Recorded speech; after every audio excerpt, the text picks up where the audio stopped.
The fluorescent lights hummed their mechanical prayer across the night shift, and Sarah Chen moved through them like a ghost that had learned to take a pulse.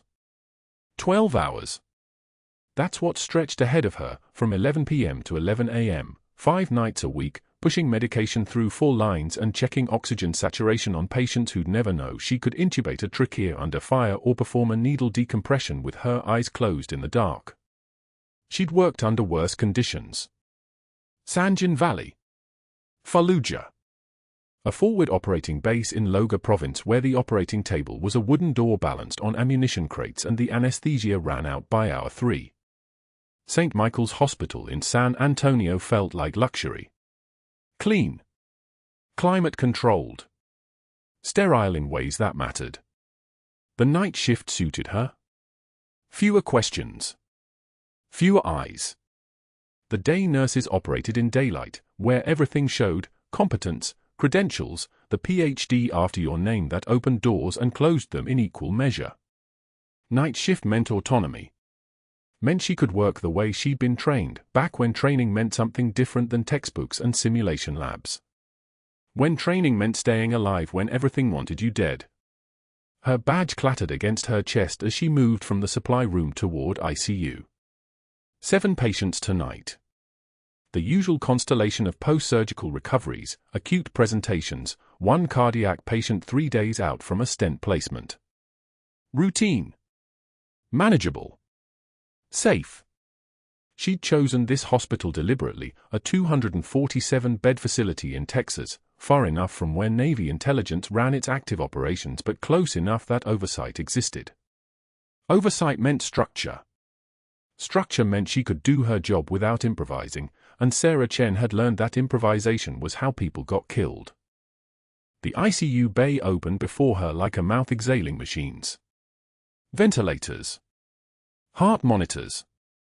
For pumps in organized rows, each one keeping something human alive. She moved past beds 1 through 6 without stopping, checks she'd done at 10 p.m., would do again at 2, would document with the precision of someone who understood that a single notation could appear in court someday. Bed 7 had the corner position, which meant privacy, which meant the Navy had pulled strings. They always did, when they wanted something invisible. Commander James Wolcott lay unconscious in that corner bed, 18 days post-injury from a fast rope training accident that should have killed him. Should have. The rope had caught wrong. 300 pounds of former SEAL freefall had met a piece of machinery that wasn't supposed to be there, and the machine had won. Compound fracture of the femur. Pneumothorax from rib fragmentation. Concussion that registered 7 on the Glasgow scale, meaning he drifted in and out of a place between consciousness and void, his eyes sometimes open but unfocused, his brain not yet ready to reassemble the world into coherence. She approached the bed and immediately saw it. Tattoo on his right forearm, visible where the hospital gown gaped. Black ink. Clean lines. The symbol was unmistakable because she designed it, a phoenix rising from flames, but underneath the image, a single word, Phoenix. Her call sign. From Helmand province. From the extraction she'd led 14 months ago when Wolcott had been Lieutenant Wolcott and the entire Phi base was getting overrun and she'd carried him 3 kilometers through hostile territory with 2 other wounded SEALs draped across her shoulders like sandbags. He'd gotten the tattoo after, something to remember by, something to carry, a mark that would survive what their missions couldn't. Now he didn't recognize her. The medication swirling through his bloodstream, propofol for sedation, fentanyl for pain, midazolam for the spaces between consciousness, had locked away the parts of his brain that stored faces. He would see her eventually. His eyes would focus. The neural pathways would rebuild. But not yet. Not while the hospital filled him with industrial-grade amnesia. Sarah checked his vitals with hands that betrayed nothing. Heart rate 82. BP 128/71. O2 saturation 96% on the high-flow nasal cannula. Good. Everything exactly where it should be. She adjusted his her movements economical and precise, the way you moved when you'd held catheters in place during helicopter extractions and 0-second decisions about tourniquets. The way you moved when your hands had already saved lives and knew they could save more. Impressive efficiency. The voice came from behind her, which meant Dr. Pierce had been watching. Which meant she hadn't heard his approach, which meant she'd been more focused on the patient than on awareness, which meant she'd been making mistakes without realizing. She straightened without turning around, schooled her face into neutrality, and turned to face him with the kind of deference they'd trained into nurses through 100 subtle social mechanisms. Smile. Soften the shoulders. Make yourself smaller.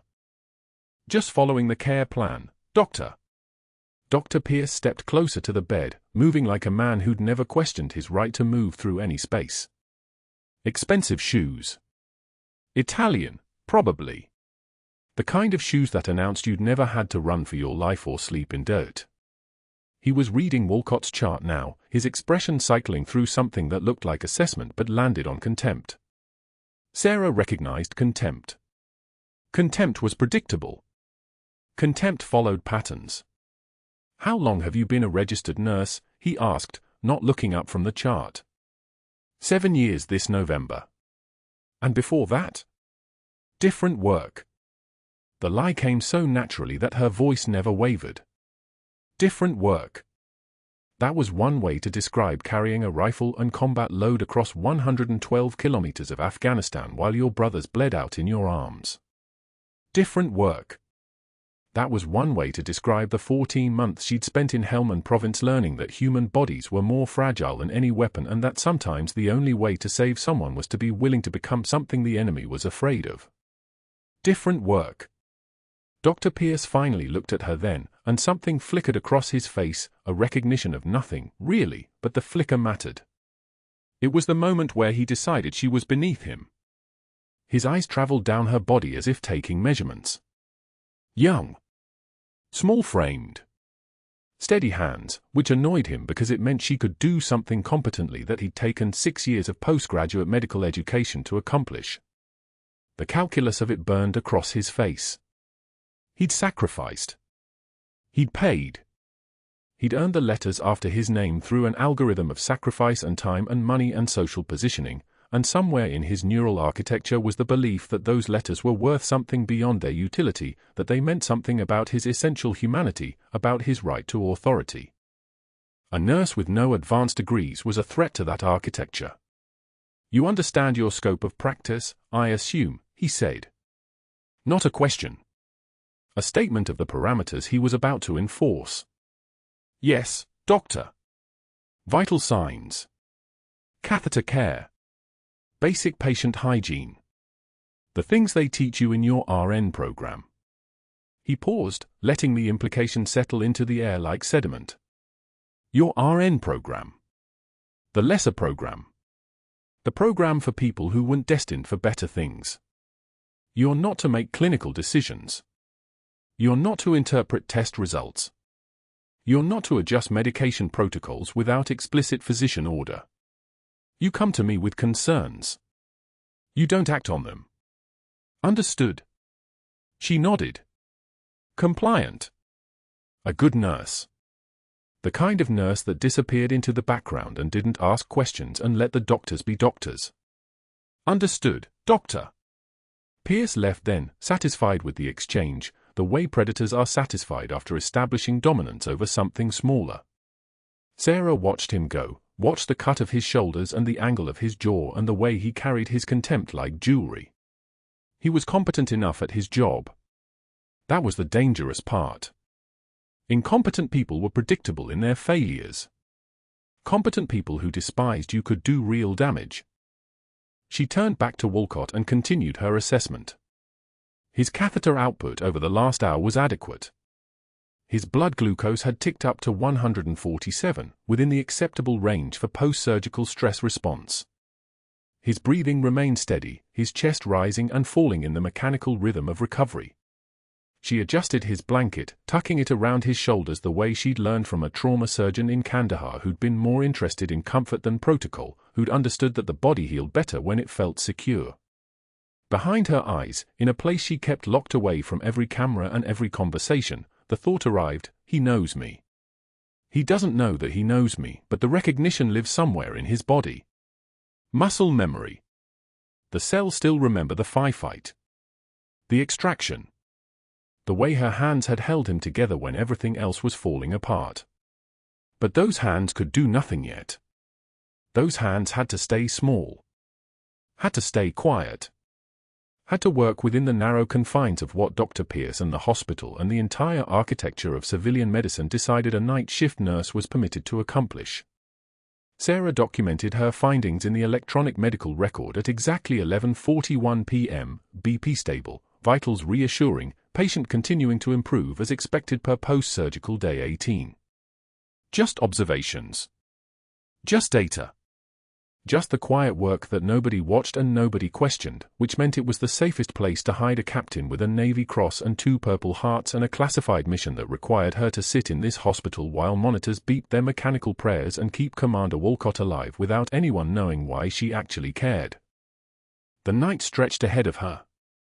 11 hours until sunrise. 11 hours of small competencies and smaller deferences. 11 hours of being exactly what everyone expected her to be. But that wasn't the worst part. The worst part arrived on day 3, during rounds with Dr. Ramirez. Dr. Pierce caught him outside room for 12, his voice dropping into that careful register he reserved for planting seeds. I've noticed some questionable charting from that Chen nurse. Nothing egregious. Just patterns. Ramirez looked up from his tablet. What kind of patterns? Pierce smiled, the practiced smile of a man who'd mastered the art of doubt. Medication timing that doesn't align with physician notes. Post-op assessments that seem to anticipate complications before they happen. Either she's prescient, or she's documenting backwards. He paused for effect. In my experience, it's the latter. Liability concern, nothing more. By evening, he'd found charge nurse Martinez in the supply closet, counting 4 pumps. Same message, different angles. Her composure troubles me, he said, leaning against the metal shelving like a man sharing a confidence. That unflappable demeanor, I wonder if it indicates actual competence or simply medical naivety. Some nurses mistake calm for capability. Martinez nodded slowly, the seed-taking route. She's never rattled, he continued. Doesn't ask questions. Just moves. That's either exceptional training or dangerously limited scope awareness. By the time he left, Martinez was already mentally reorganizing shift coverage. Sarah felt the shift in the unit like pressure changes before a storm. Conversation stopped mid-sentence when she entered the break room. Dr. Ramirez, who'd nodded to her that morning, suddenly became very focused on his chart work whenever she approached. The isolation was methodical. Strategic. She recognized it because she'd studied psychological operations at Coronado, understood how reputation poisoning worked in close-quarter environments where trust was currency. She documented nothing about it. That was operational discipline. Pierce was competent, that made him dangerous. Dangerous men with institutional power required careful handling. The moment came on day 6, 2:15 p.m., post-op rounds on the surgical floor.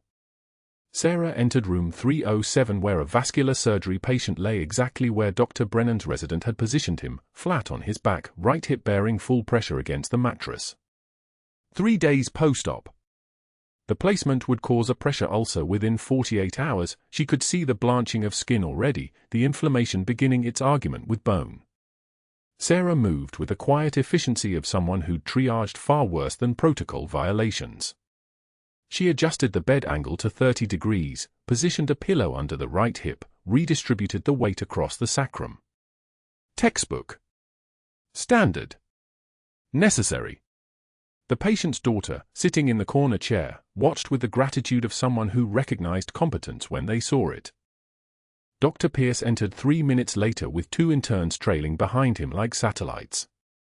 He stopped mid-stride, his eyes tracking from the adjusted bed to Sarah's steady hands to the patient's repositioned body. His jaw tightened. Nurse Chen. His voice had that tone, the one that made interns flinch and patients' families tense. I wasn't aware you'd completed surgical residency. Oh, wait. You haven't completed any residency. The interns exchanged glances. The patient's daughter sat very still. Sarah continued her documentation, her pen moving with the same measured pace as her breathing. The order didn't specify positioning protocol for post-op vascular patients, Dr. Pierce. Standard of care prevents pressure ulcer formation in this population. Standard for someone who doesn't understand their limitations.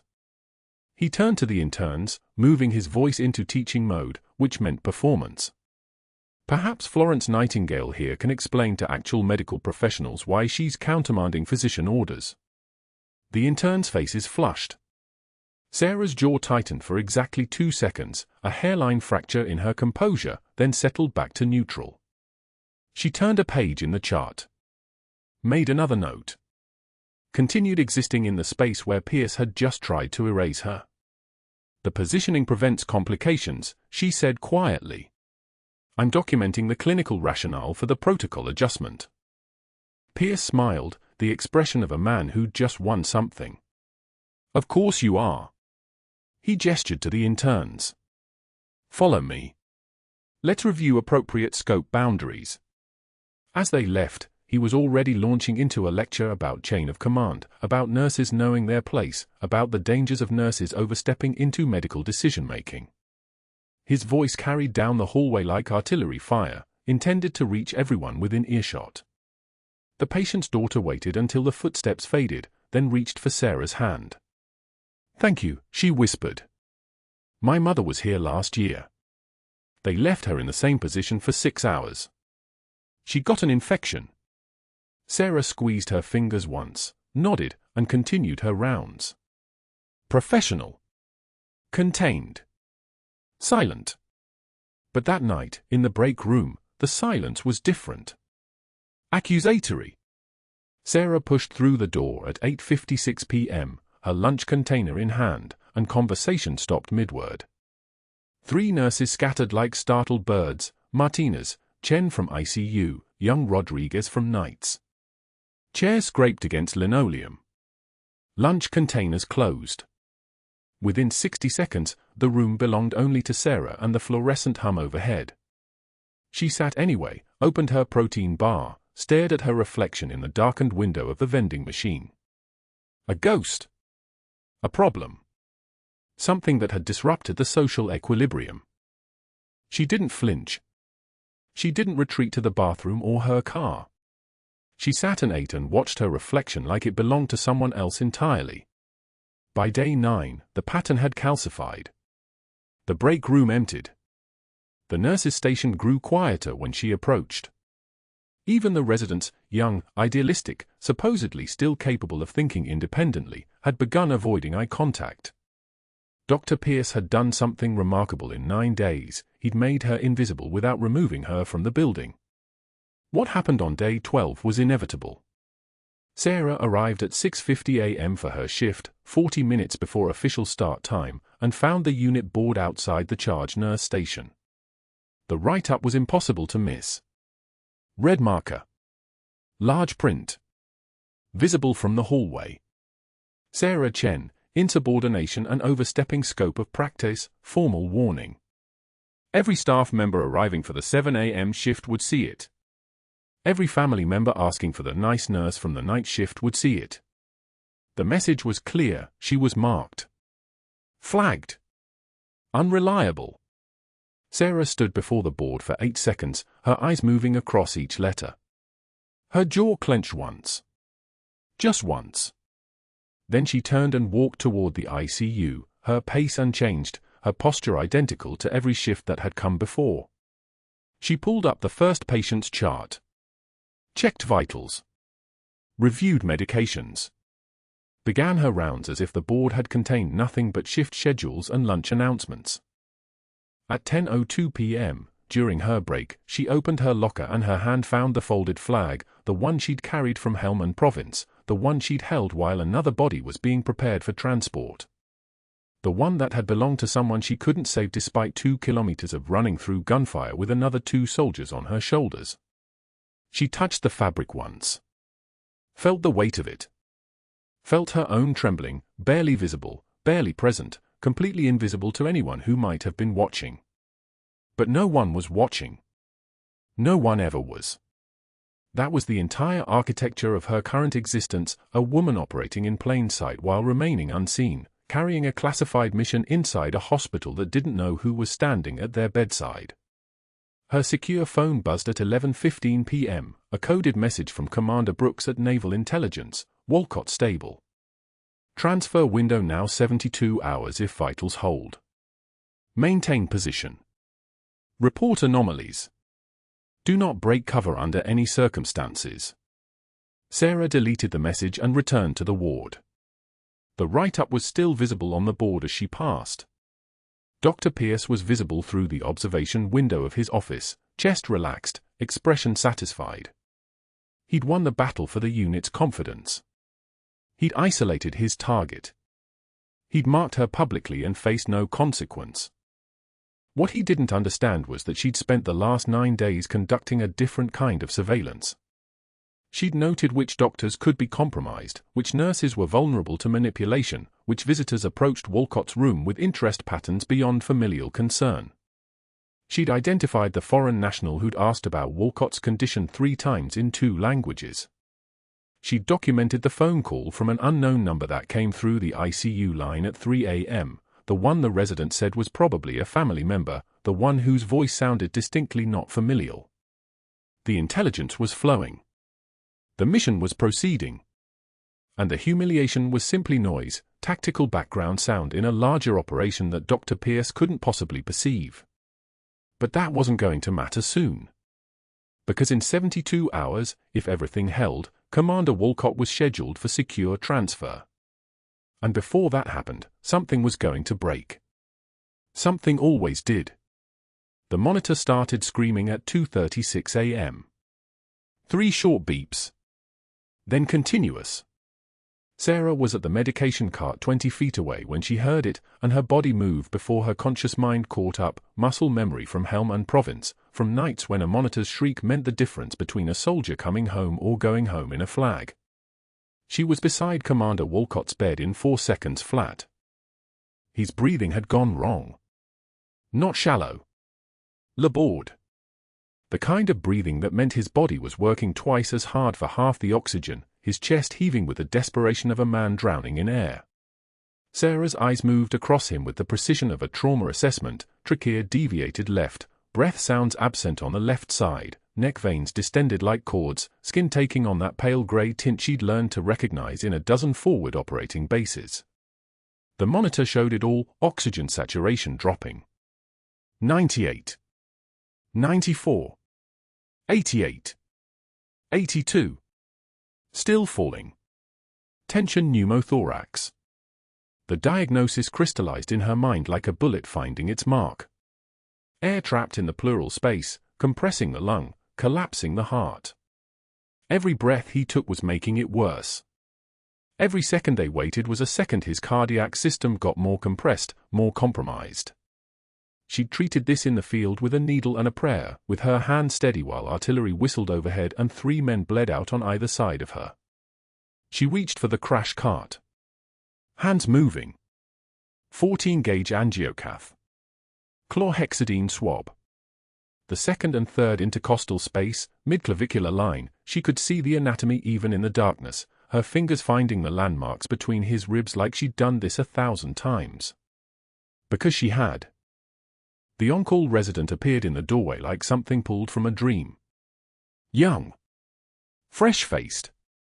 The kind of doctor who'd learned trauma medicine from textbooks and simulation labs, who'd never had to tell a man's wife that he was going to die if someone didn't do something right now. He stood there staring at the monitor as it continued its descent. 80. 78. His mouth opened. Nothing came out. Tension pneumothorax, Sarah said. Her voice didn't shake. It never did. We need immediate needle decompression. The resident's hands came up. They were shaking.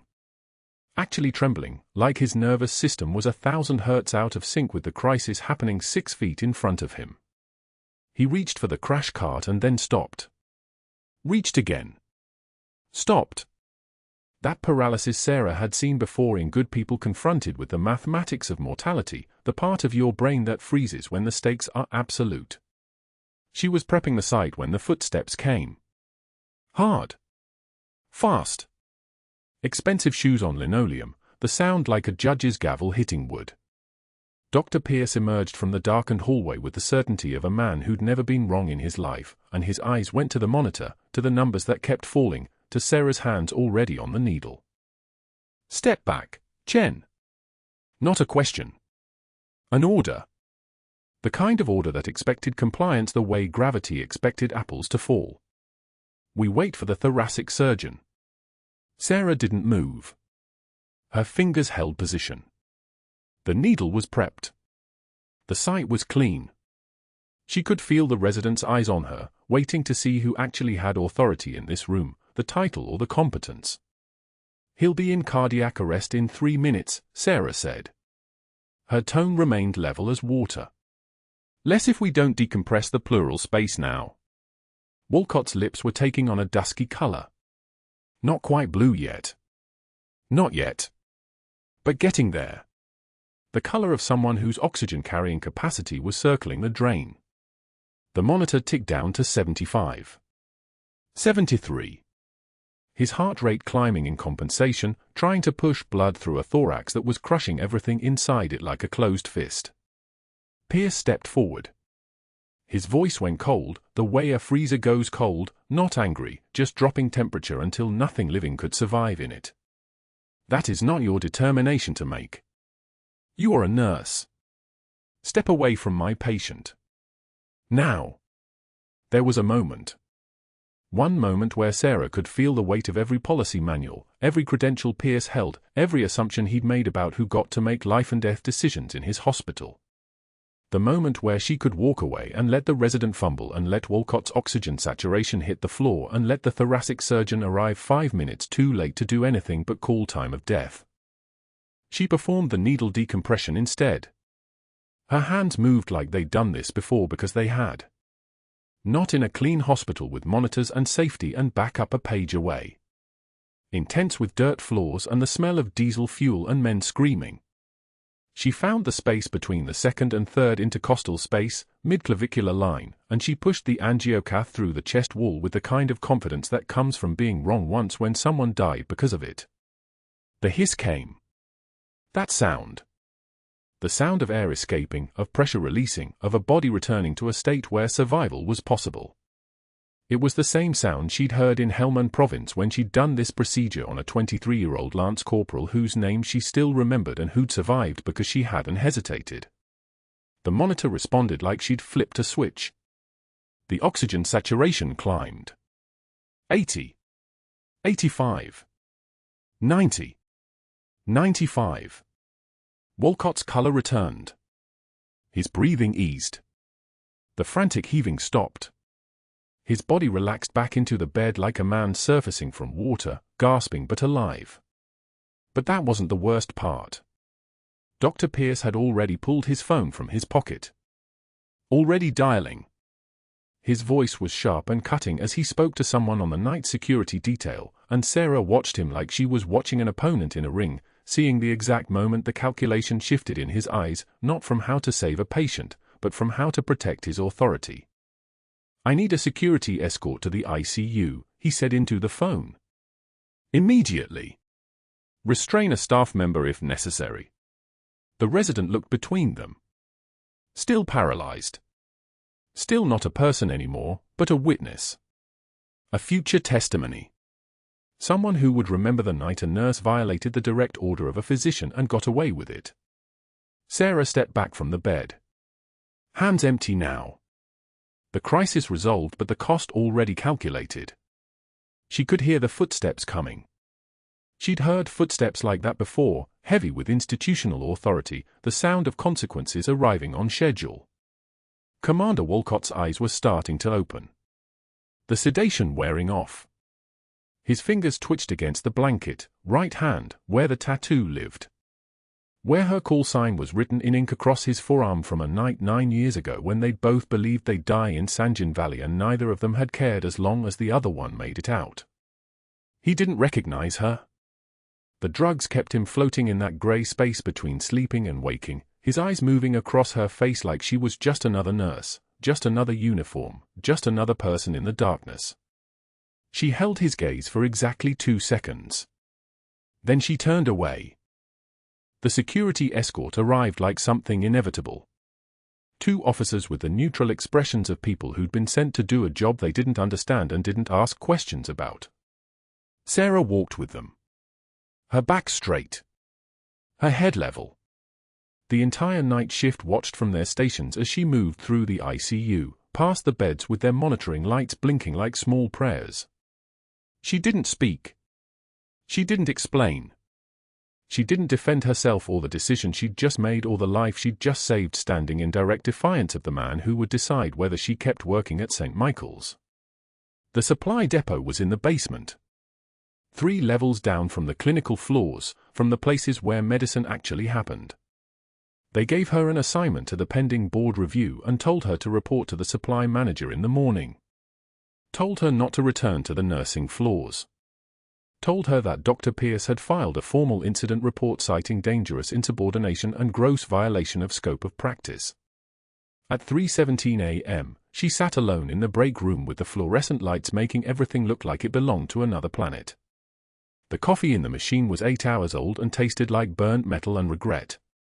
She drank it anyway. The mission was compromised.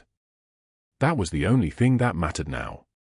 She'd been placed at St. Michael's for exactly one purpose: to monitor Wolcott during his vulnerable recovery, to ensure no foreign intelligence made contact, to keep classified information secure while he healed. Her cover was perfect. Her position was unquestionable. She had access to his chart, to his room, to every detail of his condition and every visitor who came through the door. She'd had everything. Now she had a formal write-up and a reassignment to supply distribution and 48 hours until a board review that would probably end her career in this hospital. Probably end her usefulness to naval intelligence. Probably end the entire operation. For what? For a man who didn't even recognize her name.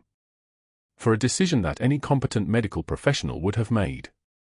For choosing a patient's life over an institutional hierarchy that valued credentials over competence.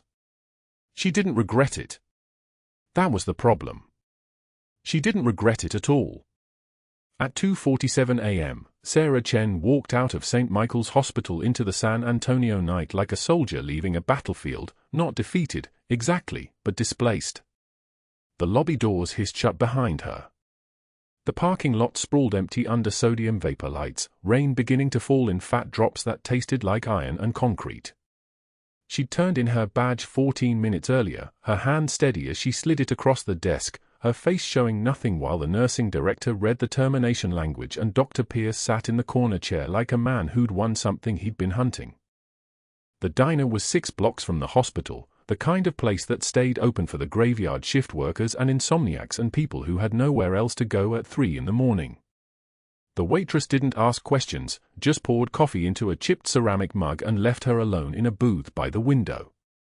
Sarah watched the rain streak the glass, her reflection ghosting back at her from the dark street beyond, a stranger in scrubs, exhausted and displaced, belonging nowhere.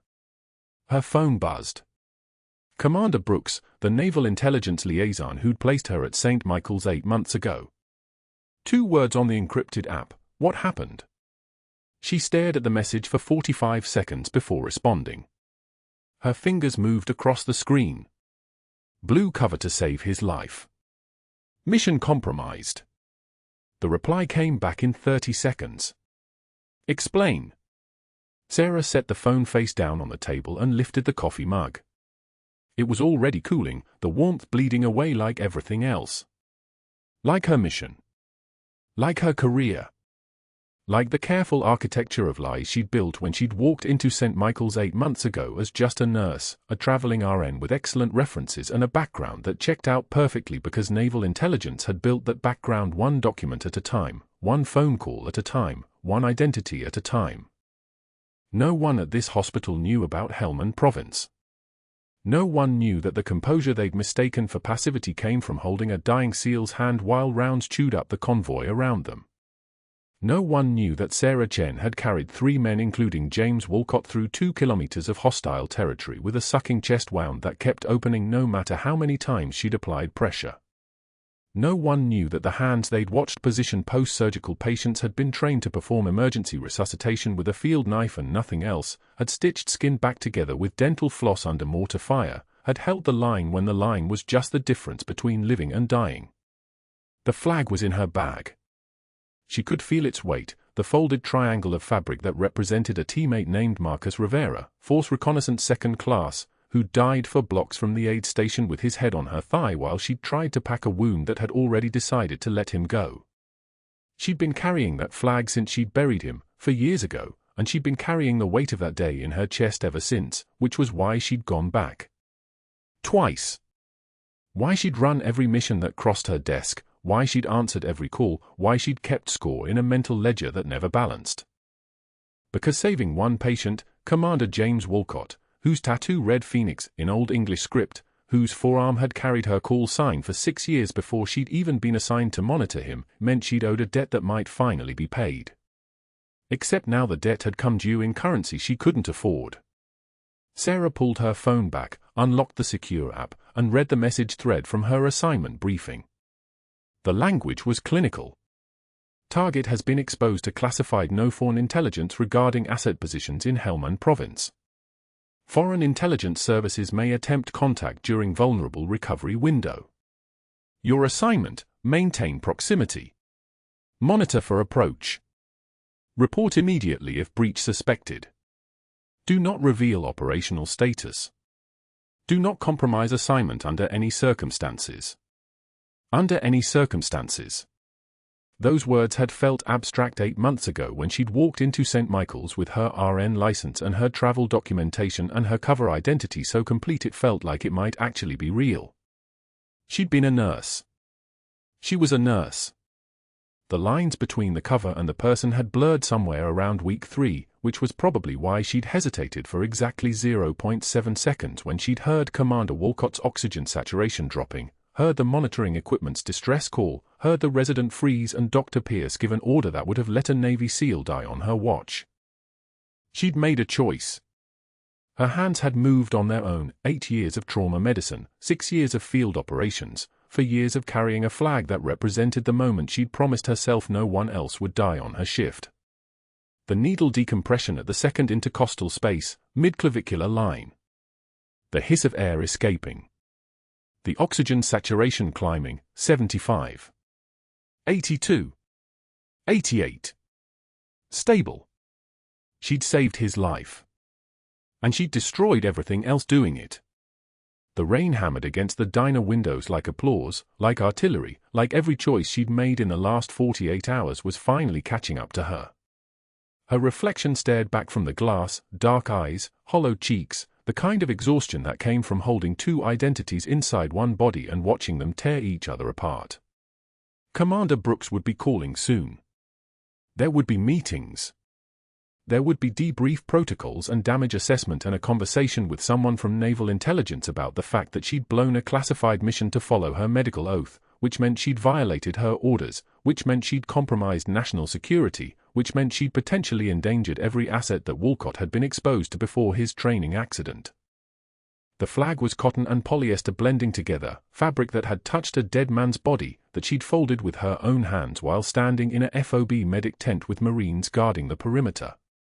She kept it in her bag. She kept it close. She kept it as evidence that some choices mattered more than others, even if the math didn't add up. Even if saving one man meant losing everything. The diner's coffee maker gurgled. The rain kept falling. Sarah sat alone in that booth at 3 a.m. in San Antonio, Texas, watching her reflection fragment across the dark window, and she understood with perfect clarity that she'd made the right decision and destroyed herself doing it. That was the thing about being trained to prioritize missions. Sometimes the mission was a man's life, and sometimes saving that life cost you everything else, and sometimes that was the job anyway. Her phone buzzed again. But she didn't check it. For the first time in 8 years, Sarah Chen let a message sit unanswered. She lifted the cold coffee. She drank it. And she waited in the dark for what happened next, knowing that whatever came now, she'd already made her choice. The flag in her bag would either mean something or nothing, and either way, she'd keep carrying it. Because that's what you did. You carried what you couldn't put down. You held the line. You said yes when people asked if you could save someone, even when saving them cost you everything you'd built. Even when the cost was your mission, your career, your cover, and possibly the secrets that people had died to protect. The waitress came by to refill the coffee. Sarah shook her head. "I'm good," she said quietly. "I'm ready for the check." But she didn't move. She just sat there in the booth with the rain falling outside and her reflection staring back from the glass, a woman caught between two lives, belonging fully to neither, and waiting for the moment when one of those lives finally claimed her. The hospital board convened at 9 in the morning on a Tuesday, the main conference room cold as a morgue. 12 administrators sat around a polished walnut table, leather chairs creaking, coffee going stale in ceramic cups. Dr. Pierce had rehearsed his vindicated expression in the mirror that morning, jaw set, eyes conveying the exhaustion of a man finally proven right. He'd worn his best suit, the charcoal one that cost more than most residents made in a month. His lawyer sat beside him, a woman in red lipstick whose billable hours ticked like a timer. The door opened. Security wheeled in a stretcher. Commander James Wolcott sat upright in a hospital chair they'd transferred him to, his navy blues crisp despite 3 weeks of recovery, medals catching the fluorescent light. He was moving slowly, deliberately, but his eyes were sharp as tactical glass.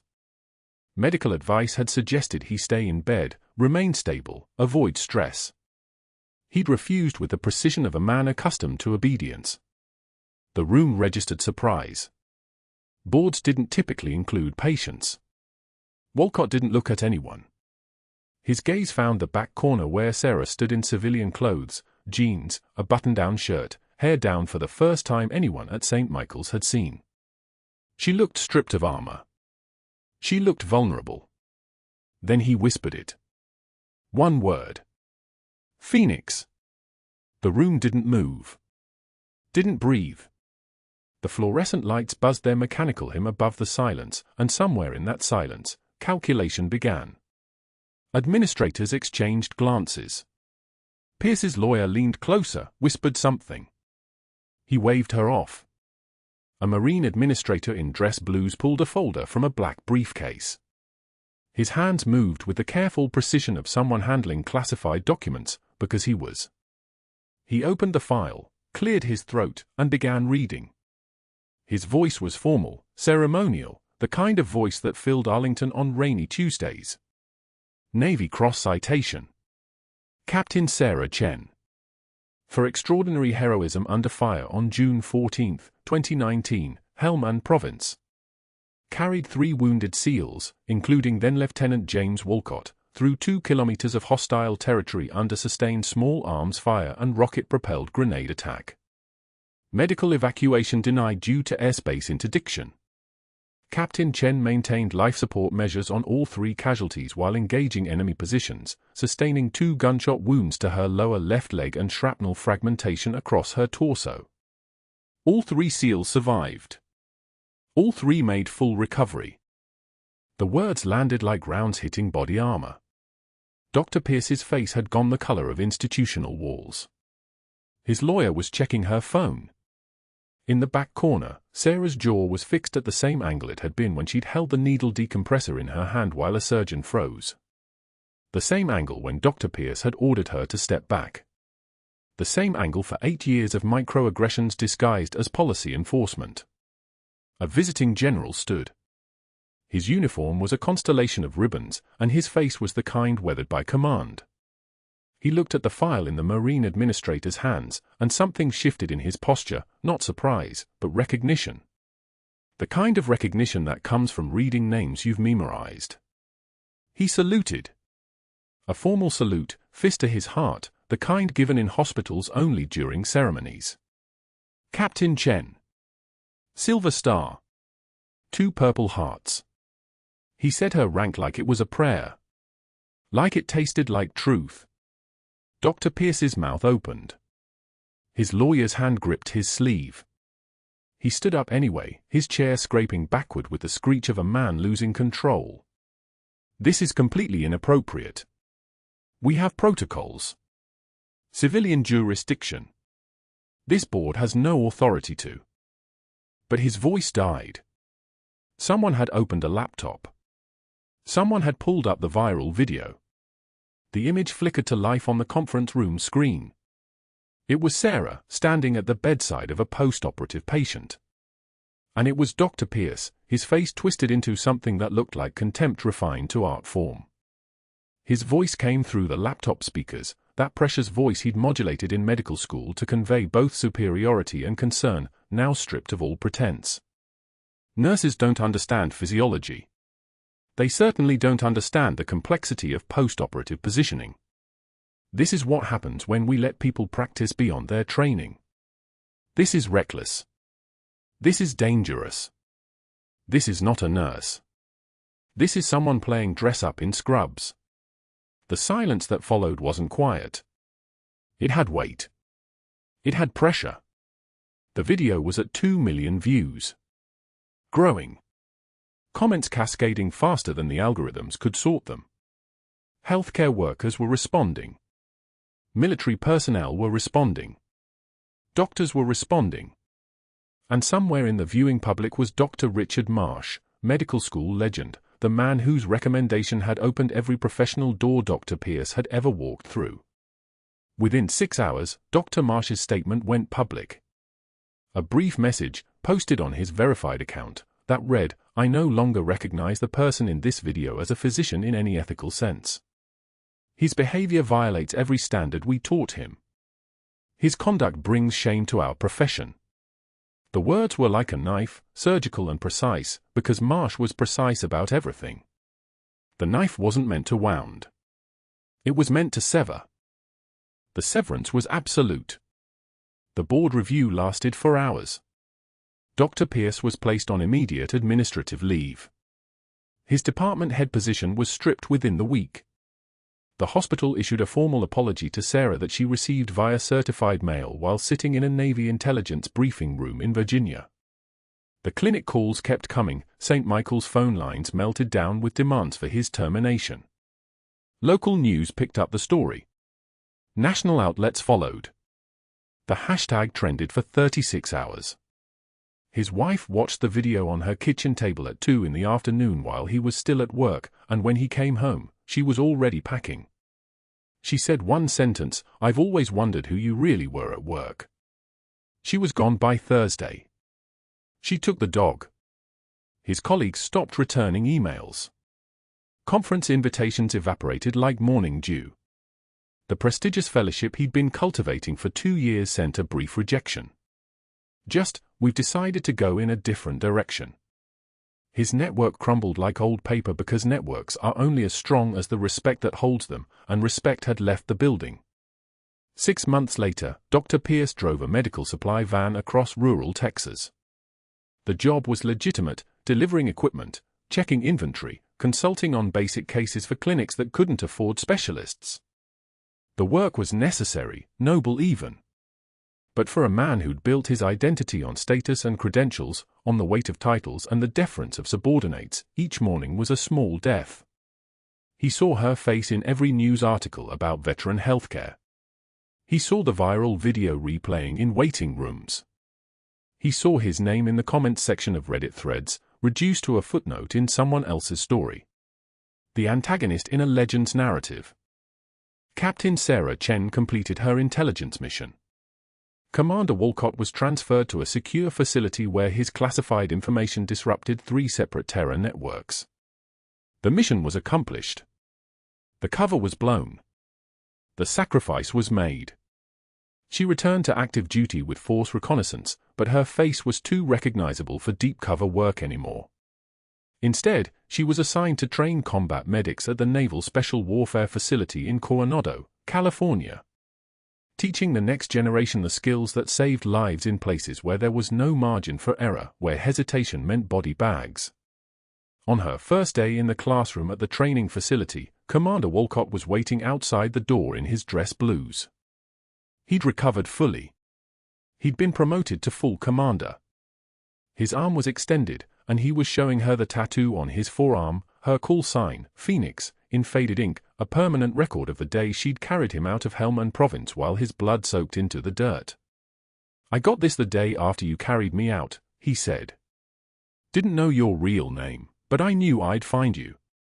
His voice was steady. Military voices always are. Sarah touched the flag in her bag, the folded one from her teammate, the one she couldn't save, the reason she'd gone back again and again. The nursing director at St. Michael's called her personally, offered her any position. Sarah declined. She was exactly where she needed to be. The hospital established the Phoenix Award for clinical excellence under moral pressure. It would be given every year to a healthcare worker who did the right thing when the right thing cost them. Dr. Pierce saw the announcement in a medical journal while eating lunch alone in his supply van, parked outside a rural clinic in West Texas. Something in his chest finally broke, not redemption, but understanding. Captain Sarah Chen stood before a room of young medics in dress blues, her voice carrying the weight of commanded authority of someone who'd held lives together with steady hands in the darkness. Sometimes the bravest warriors carry stethoscopes, not guns. If you've ever been underestimated by someone who didn't know your true value, if you've ever watched competence meet arrogance and watched arrogance lose, subscribe and share your story in the comments. Because these moments matter. The healthcare workers who save lives deserve recognition. And everyone needs to know that the quiet person in the room might just be the one holding everything together.